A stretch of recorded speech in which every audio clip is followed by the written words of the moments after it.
Hello viewers, আপনারা দেখতে পাচ্ছেন এখানে একটা ফেসিয়াল হচ্ছে। এটা মাইক্রোনেডলিং ডার্মাপেন ফেসিয়াল।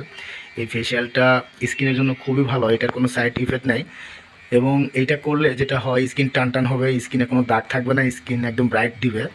এটা করার পরে সিরাম ইউজ করতে হয় এবং করার সময় সিরাম ইউজ করতে হয়। আমরা এই সিরাম ইউজ করি এটা করার জন্য। এই সিরামটা দিয়ে এটা করলে স্কিন অনেকটাই আপনারা যারা এরকম স্কিন একটু ব্রাইট এবং দাগমুক্ত চাচ্ছেন, যোগাযোগ করবেন ছোটন ট্যাটু লেজার পার্লার সান্তাহারে। এখানে লেজার মেশিন দ্বারাও মুখের দাগ রিমুভ করা হয় এবং তিল আঁচিল এগুলো রিমুভ করা হয়। বিশেষ করে এই মাইক্রোনেডলিং ডার্মাপেন এটা খুবই একটা সুন্দর একটা ট্রিটমেন্ট। এটা করলে স্কিনে অনেক সুন্দর একটা রেজাল্ট পাওয়া যায়। আপনারা যারা করতে চাচ্ছেন স্কিনের দাগমুক্ত, যোগাযোগ করবেন ছোটন ট্যাটু লেজার পার্লারে।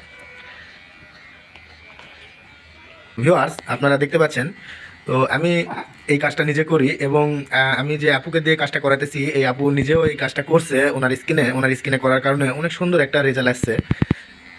তো আপনারা আপুর মুখ থেকেই শোনেন। তো আপু, আপনি আপনার ফেস দেখা আছেন, আপনি বলেন তো আপনি এটা করে কি একটা ভালো কি একটা রেজাল্ট পাইছেন কিনা? জি, আলহামদুলিল্লাহ খুব ভালো একটা রেজাল্ট পেয়েছি। আচ্ছা আচ্ছা, তো আপু কয়েকটা সেশন দেওয়ার কারণে অনেক সুন্দর একটা রেজাল্ট পাইছে, কিন্তু আপুর স্কিনটা দেখাতে, মুখটা দেখাতে যাচ্ছে না। এটা আপনারা মাইন্ডে নেবেন না। তো যাই হোক, এটা করলে আসলে অনেক সুন্দর একটা রেজাল্ট পাওয়া যায়।